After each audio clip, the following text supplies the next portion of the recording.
Good morning, everyone. You are listening to Campus Beat right here on CFRC 101.9 FM, broadcasting from Queen's University since 1922.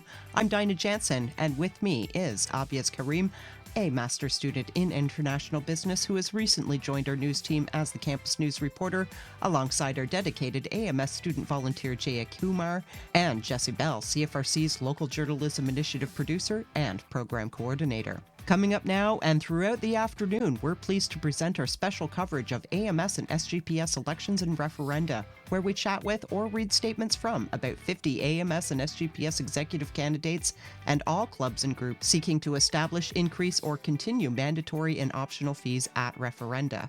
We'll also be airing both the SGPS and AMS all candidates debates that took place on January 22nd and January 23rd, respectively, taking us through most of the broadcast day today. In the first portion of our marathon AMS and SGPS elections and referenda special broadcast series right here on Campus Beat, we'll chat with and read statements from clubs and groups seeking to establish, increase, or continue mandatory or optional fees during the SGPS referendum taking place January 29th and 30th.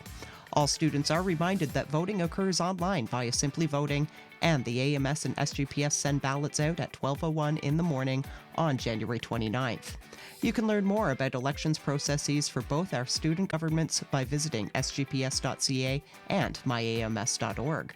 In the meantime, let's jump into our conversations with and statement reads for clubs and groups seeking fees during the SGPS referendum. Thank you for joining us.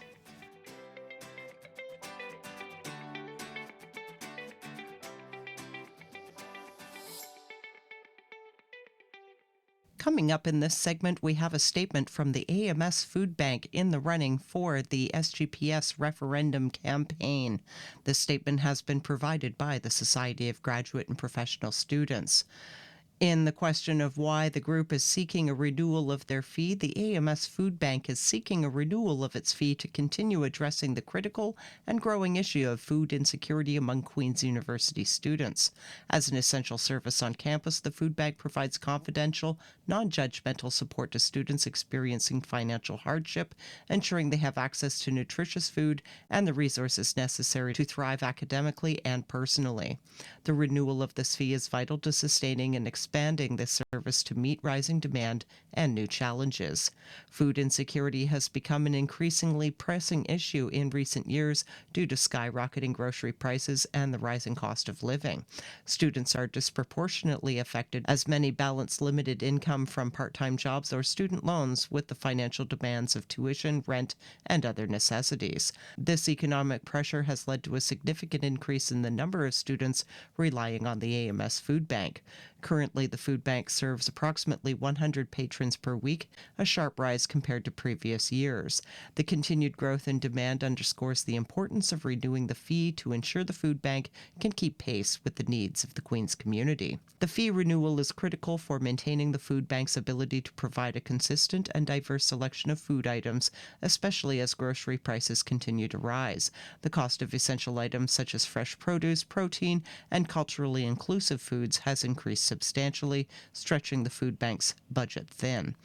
Without the renewal of the fee, the food bank risks being unable to meet the nutritional needs of its patrons, which could have serious consequences for their academic success and overall well-being. Beyond food procurement, the fee also supports staffing and operational costs that are essential to the food bank's daily functioning. Trained staff ensure the service operates efficiently and with compassion, providing a welcoming environment for all students. They also manage logistics, inventory, and data collection, enabling the food bank to respond proactively to changing needs. The renewal of the fee will ensure that this professional support remains in place, allowing the food bank to uphold its high standards of service delivery. Additionally, the fee funds outreach and marketing efforts, which are crucial for raising awareness of the food bank's services and reducing stigma often associated with food insecurity. By promoting its resources and engaging with the Queen's community, the food bank can reach more students in need while fostering a supportive culture of understanding and advocacy. Renewing Valuing the fee is not just about sustaining the AMS Food Bank, but rather is about investing in the health, well-being, and success of Queen's students. Food insecurity is a barrier to academic achievement and personal growth, and the food bank plays a vital role in removing that barrier for hundreds of students each year. As the demand for the service continues to grow, the fee renewal is essential to ensure that no student has to choose between their education and their basic needs. Thank you to the Society of Graduate and Professional Students for providing this statement on behalf of the AMS Food Bank.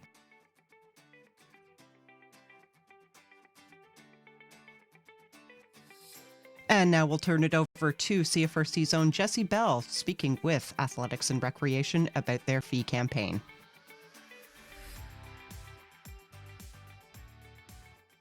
This is Jesse Bell from CFRC 101.9 FM, and I am joined today by Miles Brackenbury from Queen's Athletics and Recreation. Miles, thank you for joining me. Thanks for having me, Jesse. Great to be here. So this is part of our ongoing Referenda series. We're going to ask 4 questions to Miles. Our first one is, Miles, just tell us about Queen's Athletics and Recreation. Yeah, thanks, Jesse. Queen's Athletics and Recreation is the organization that runs the ARC, as we students call it. So they have year-round service through our membership fees that we pay automatically, and it includes intramurals for graduate students as well, which is huge. And so you've got access to one of the best gyms, if not the best gym in town. I'm biased, of course. And then as well as those intramurals, group fitness classes, a great pool and aquatic services. And and then they also employ a lot of a lot of students as well, grad and undergraduate, and invests a lot in our community and well-being in that regard. Fantastic. Yes, the ARC certainly, obviously a sports hub, but I'm glad you mentioned the fact that it is a really reliable employer for a lot of students and even a lot of Kingston community members. Next question here. What is your referendum question? Yes, I've got that right here. I want to get the wording right for you all, so you recognize it when you vote via email next week. So the question that you'll be asked is, do you agree to the continuation of a mandatory student fee of $214.69 indexed to CPI for Queen's Athletics and Recreation? This fee is subject to triennial review. So that's the question, and students are going to be asked, and we're asking them to vote yes because of all of the amazing services athletics and recreation offer, and because it's the best gym membership you're ever going to get in your life. Hold on to it for as long as you can. And that comes to the incredible price of like $17.89 a month.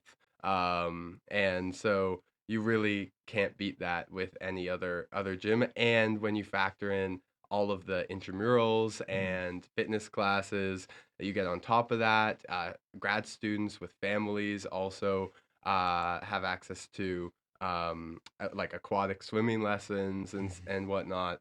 So there's family services wrapped in there as well. So you're getting a lot of bang for your buck. So don't be intimidated by that number when you see it on the ballot, because it's monthly really better than a lot of streaming service prescriptions these days. And I will say, as someone who utilizes fitness services outside of the ARC, I'm a Kingston community member now. My ARC, unfortunately, my ARC pass expired many years ago, but it is actually priced quite competitively on a monthly basis to a lot of alternative fitness options in the city of Kingston. So, like you said, the overall number may be a little frightening to people, but when you break it down on a monthly basis, it is actually very competitive with other fitness organizations that don't quite offer the same amount of services as well. Exactly. Thanks, Jesse. And also, if we vote no, the consequences of that is we don't have the strength of community. So that membership fee jumps to over $45 a month, more than double. You don't get intramurals included.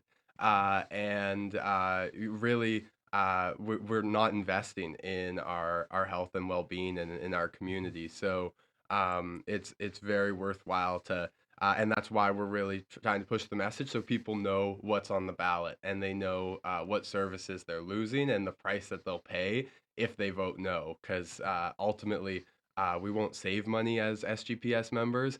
We'll pay the price if we vote no. Well, you've covered my question about why people should support, so I'll move on to my last one, which is just how can people learn more about you and the vote itself? Yeah, totally. Follow Queen's Arc on Instagram. You can follow me too, but the Queen's Arc has all the information you need. And I've been sharing that during the campaign period and will continue until Monday when the campaign closes. And go to the gogalesgo.com/SGPS website where you can see all of the services and reasons why you should vote yes. And there are well over 50% of grad students who have used the ARC and use it on a regular basis. We have 2,000 unique grad students using it since the start of 2025. So we know that the need is there, and more than ever today, we need to prioritize our health and well-being. But to those students who haven't used the ARC, so those who have used it are obviously we're counting on you for that yes vote, and we need you to show up when you get the email next Wednesday on January 29th and 30th. But if you haven't used the ARC yet, I encourage you in the next few days to go try the services. There's obviously treadmills and weight racks, but there's also squash courts and basketball courts and yoga classes. So try one of these services out, hop in the pool, and I bet you'll be voting yes too. Thank you once again to the SGPS representative for Queens Athletics and Recreation, Miles Brackenbury, for attending this interview. And thank you so much, Jesse. We now turn it over to a statement provided to us by Four Directions Indigenous Students Center regarding their fee campaign. And welcome back to CFRC and our coverage of AMS and SGPS elections and referenda. In this segment, we have a statement from Four Directions Indigenous Students Center. Four Directions Indigenous Students Center, as its vision states, is committed to enhancing the well-being of Indigenous students, including Indigenous students in graduate and professional programs. It's important to provide supports to Indigenous SGPS students to ensure that the extra barriers in education these students might face are mitigated. To do so, it offers specific programming for Indigenous SGPS students. In addition, these students are able to access other programming designed for all Indigenous students. Four Directions tries to keep costs for programming at a minimum for students, therefore a student fee greatly assists in offsetting program costs. Of some of the initiatives and opportunities that Four Directions has provided the Queen's community with funds previously connected, there is the Sage Writing Retreat Day programming at Four Directions specifically for graduate students, a day in the past that has included dedicated writing time, breakfast and lunch, dog therapy visits, and opportunities to speak with an Indigenous scholar. As well, there are coffee chats with Indigenous advisors, facilitated bi-weekly as Sage Coffee Chats. This event provided the opportunity for students to connect with one another, share their experiences, support each other, and find strength within community. Based on the student population, this program was offered in a hybrid approach, alternating between in-person and virtual meetings. For the in-person meetings, a catered light breakfast was ordered. For the virtual meetings, attendees who registered in advance were sent virtual Tim Hortons gift cards so they could purchase a beverage and snack item to enjoy during the meeting. As well, Four Directions has hosted monthly social feasts for Indigenous students, including numerous Indigenous graduate students. During these social feasts, each Indigenous student received a home-cooked meal from Indigenous caterers. The social feasts provided an opportunity for students to socialize with each other, celebrate their successes, and build relationships with Four Directions staff. Often during these feasts, Indigenous graduate students were able to meet other Indigenous graduate students that they would not have otherwise met. And further, Four Directions offers exam care packages, and in so doing, they purchased academic supplies, stress relief items, and self-care items to create exam care packages for Indigenous graduate students. These were available for Indigenous grad students to pick up at the center during Four Directions Study Day events and afterwards at their convenience. Of the direct benefits that SGPS members derive from renewing For Directions fee, some of those benefits include For Directions offerings, including cultural and academic programming that it offers to all students, as well as its supporting Aboriginal Graduate Enhancement or SAGE program that is specific to graduate and professional program students. Thank you to the Society of Graduate and Professional Students for furnishing this statement on behalf of For Directions Indigenous Student Center. And now we turn it back over to Jesse Bell with a statement from Walk Home Services here at Queen's University.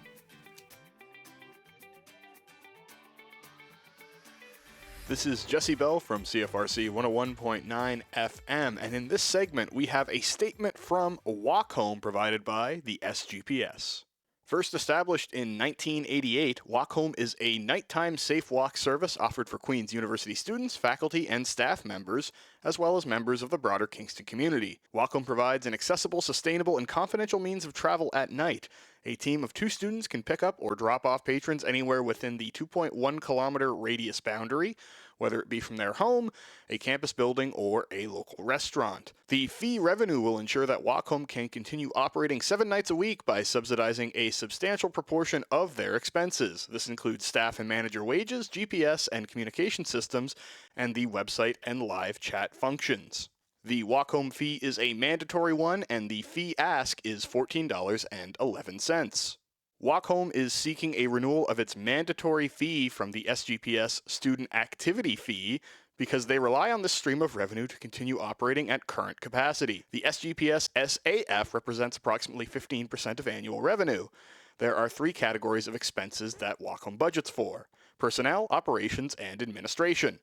Over the past 3 years, the revenue from the SGPS SAF alone was sufficient to account entirely for operating expenses, which include radio and GPS software licensing, community outreach, and office supplies. A renewal of this SAF will allow Walk Home to continue operating 7 nights a week to meet the needs of SGPS members. Beyond nightly operational costs, the funds Walk Home has collected have permitted the organization to host initiatives for Queens and Kingston community members.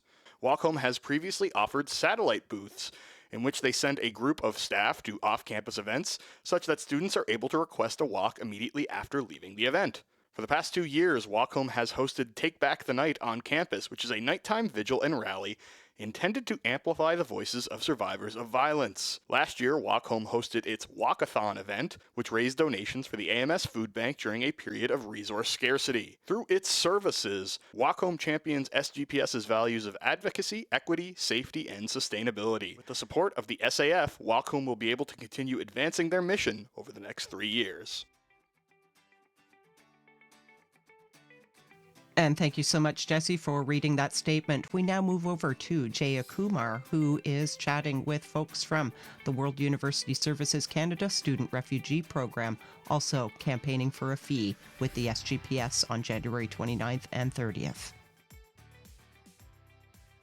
Okay, this interview will be with Adam Sander, Campaign Manager for World University Services Canada Student Refugee Program. Okay, let's get started with the questions. So first, tell us about your club, please. Sure. So our club is the World University Service of Canada Student Refugee Program local group. So what we do is we're a group of students here at Queen's who work with students coming through this scholarship program. So these students coming through the scholarship program are essentially refugees by the UN definition in that they were forcibly displaced by conflict in their home countries. And our program provides funding for these students to come study here at Queen's, along with a permanent residence. So what we do is we help take care of the non-academic needs of the students, their everyday needs, showing them where their classes are, how the dining hall works, where to get groceries, where to get really many things, warm clothing for the winter, etc. As well as we are counselors to these students. Many of the students come from far away and are alone without their families and whatnot. So it's important for us to have that almost sense of family here at Queen's, and we're really trying to build up that sense of family for these students by supporting them and working with them from the moment they step off the plane in Canada to the moment they leave or decide to stay in Canada. So it's really, we're trying to do a very intensive support program for these students when they come to to Queen's so that they can excel academically as well as socially here in a very, very new setting for them. Okay, great. Thank you. And next, what is your referendum question? So what we're essentially trying to do here is currently we have a student fee of around $1.95, and we're wanting to increase it to a $3.48 mandatory fee. And the reason we're trying to do this is because we want to sponsor more students to this program. Each student that we're able to sponsor through the scholarship program is another student who comes to Canada with permanent residence and scholarship. And this is a life-changing experience, not only for that individual, but many students end up bringing their families, their younger siblings here to Canada. It has a multi-generational impact. In fact, some of the professors here at Queen's were past students who came to this program who probably would not have had access to post-secondary education should this program not have existed. It's a very, very important program here, and this funding will not be used to fund the student group in particular. It'll be funded directly to fund scholarships. So that's very, very important. Each amount of money we can get will mean that more students can be funded in a more comprehensive manner. Great, thank you. And you already touched on this a little bit, but why should students support your club? There are many reasons why it would be valuable to support our club. I think the biggest thing is that you're really supporting a life-changing experience for another individual.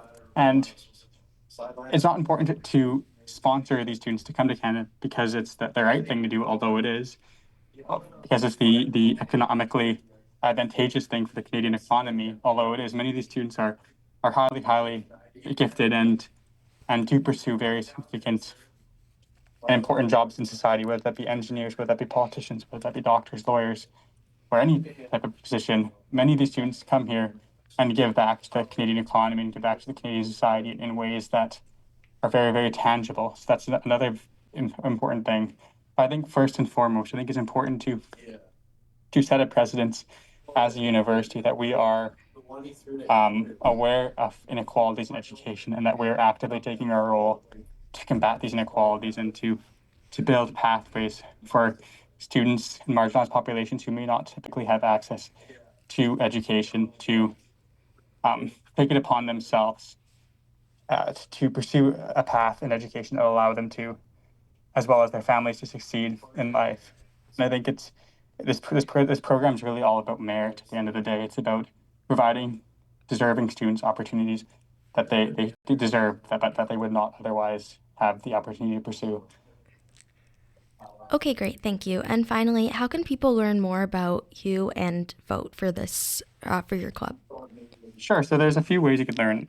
Of course, we have our website. So we have the WISC Queen's website, as well as we've won a few awards in the past here at Queen's. So there's definitely, if you search up WISC Queen's online, you'll see that you'll be able to read some of the articles that have been posted online to see kind of some of the interesting work we've done, as well as you could always email us at wisklocalqueens@gmail.com should you have any more specific inquiries.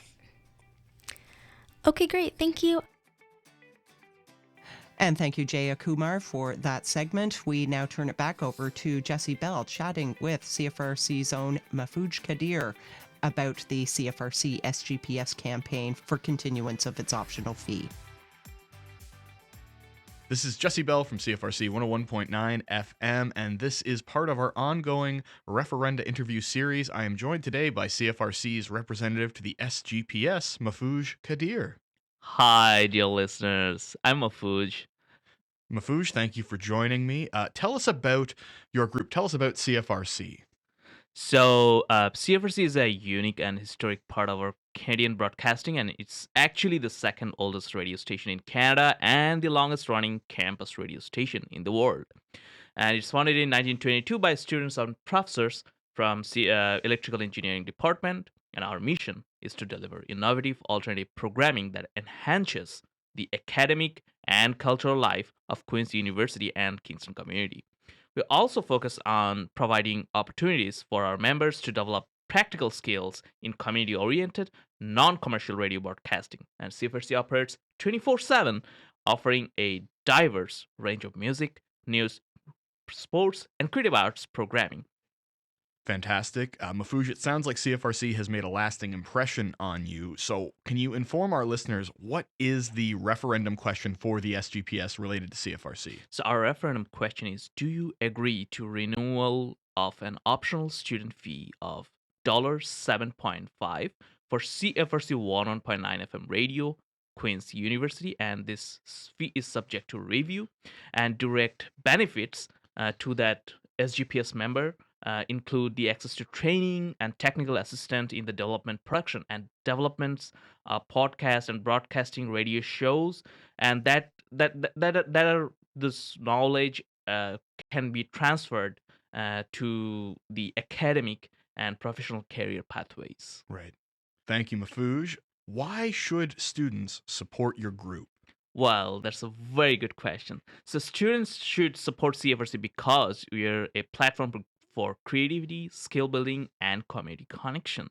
We provide hands-on opportunities for students to develop skills in broadcasting, podcasting, and audio production while showcasing their ideas, research, and creativity to a global audience. So student fees directly fund training through internship such as work study and SWEP programs, access to professional resources for podcast radio shows and creative projects, workshop in DJing, live broadcasting, and audio production, and also free promotion to the student events and services. Also, campus events like shortwave radio, theater festivals, and DJ performances.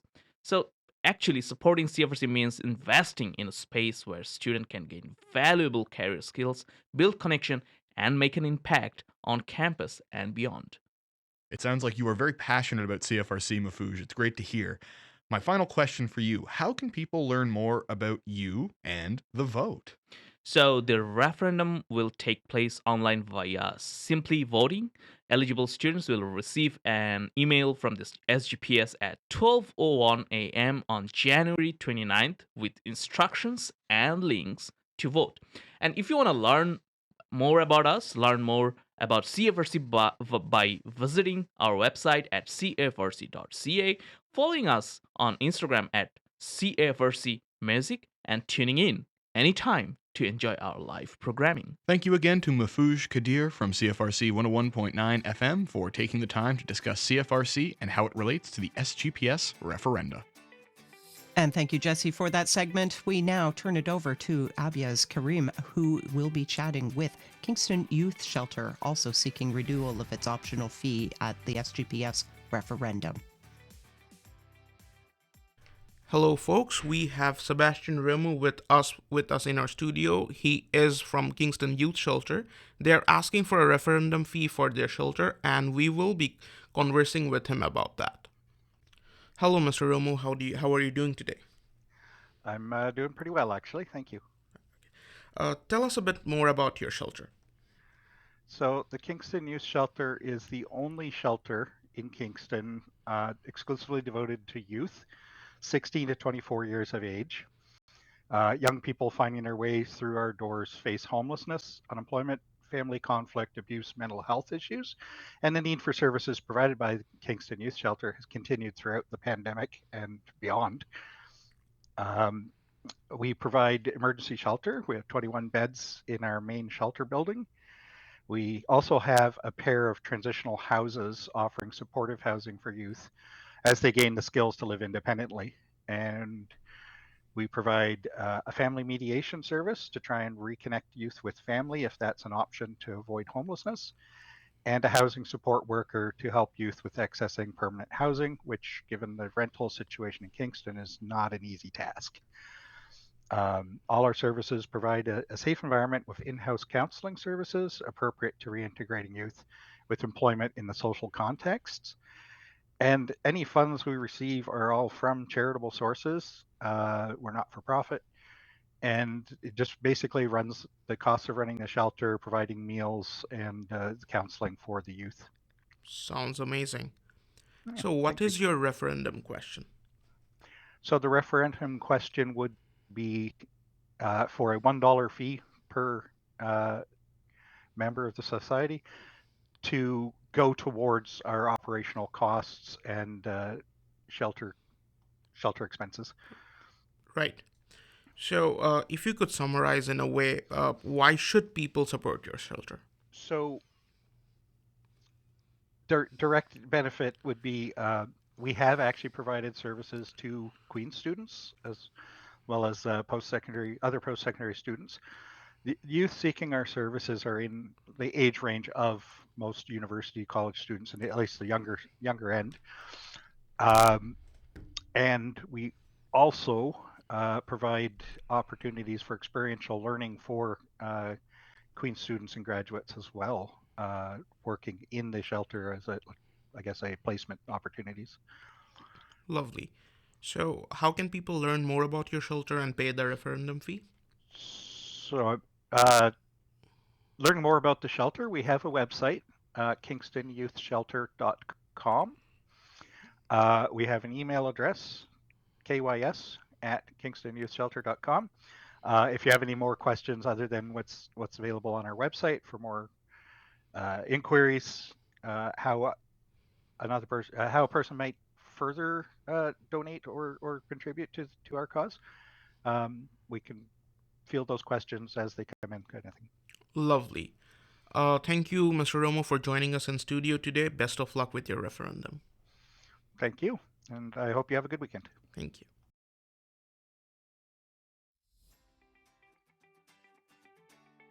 Thank you so much, Abyaz, for that segment. And we now turn it over to our last interview for the SGPS clubs seeking to establish, continue, or increase their student fees at the SGPS referendum. The last group is the Grad Club. Over to you, Jesse. This is Jesse Bell from CFRC 101.9 FM, and I am joined in studio by Director of Operations for the Grad Club and SGPS representative, Matthew Fishman. Matthew, thank you for joining me. Of course, thanks for having me. Anytime. Let's jump straight into it. Yeah. Tell us about the Grad Club. Okay, so for those of you that don't know, since its inception in 1963, so very long time, the Grad Club has kind of acted as a central hub for the community surrounding Queens and Kingston itself, offering basically a safe space, an accessible space for the students to come in, learn, have a great time, run a bunch of community-based events, and really any event that can, be a little advanced with a little bit of maybe a pint or two, some cheap food. Some beverages. Exactly. Yes. Yeah. As well as providing basically just a venue space for clubs and the Kingston community to showcase their talents. For example, one of my favorite events that we run is with the Queen Salsa Club. They rent out the entire venue about once a month. If you love to have a good time, love dancing, I'd highly recommend going. And the Grad Club has yeah. also served, I know, as a study space for a lot of students. I have absolutely. many friends that'll camp out usually on the third floor and take advantage of that. And what is the referenda question for the Grad Club? Yeah, so the overall question is we're looking to renew our SGPS optional fee of $20. That's the gist of it. And you touched on this a little bit with the various events there, but give us the pitch. Why should students support the Grad Club? Firstly, right off the bat, you get a 10% discount on all food and non-alcoholic beverage options. Right. But I would argue more importantly, you actually get a very heavy discount on the room bookings as well as priority booking. So whether you're an SGPS member who's a part of a club, or maybe you just want to have a little venue space, it's nice to have a very cheap option to book a room. For example, personally, every year I like to host parties. I host our floor. I'm a grad student at Botterill, so I like to host our holiday party. But I don't want that in my house. I don't want to have to clean. So it's just so much easier. Talk to the Grad Club, rent out maybe the third floor. They provide the food, the alcohol if needed, and basically just a venue space for us to have a really good time. And it's my understanding that part of the reason why those rates are so discounted is because of that optional fee. Exactly. And on top of that, this year we've started to provide a few more options. I don't know about you. Every time I forget to bring a lunch or I'm a little lazy and just don't bring it, I need to spend about $20, $25 to actually fill my belly. But the Grad Club now offers just a $10 soup and sandwich meal for lunch, which is very nice. I can't find anything cheaper on campus, and it's delicious. I'm excited to try it, I will say. Yeah. And lastly, how can people learn more about the Grad Club and speak a little bit about the voting process? How do people vote? Yeah. So firstly, if you go to the SGPS website on the elections tab, you can go down and see our entire referendum package. Sadly, I've only had to touch on a few of the events that we're able to run, but we've been very clear. And on top of that, we're very transparent about where the money's going and what directly the SGPS fees are subsidizing within the grad club. And to vote, the SGPS, I believe they're just going to send out an email on the 29th. And I forget the voting, simply voting. Simply voting. Yeah, so you guys should get an email and keep us in your hearts when you're voting. Well, there you are. So once again, you can head to the SGPS site. You can see all of the referenda related materials for the grad club. And yes, Simply Voting will be sending all eligible students a link to vote on January 29th. Matthew, thank you very much for your time. Thanks for having me. I know you're a busy man, so I appreciate it. And that's a wrap for our interviews with and statement reads for groups and clubs seeking to establish, increase, or continue their optional or mandatory student fees during the SGPS referendum taking place alongside executive elections on January 29th and 30th. Thank you to Abyaz Karim, Jaya Kumar, and Jesse Bell for their work with SGPS fee-seeking groups. We'll be back shortly with the next portion of Campus Beat's AMS and SGPS elections coverage right here on CFRC. Coming up next, we'll sit down with and read statements for each of the SGPS executive candidates seeking office this election season. Thank you for joining us. I'm Dinah Jansen.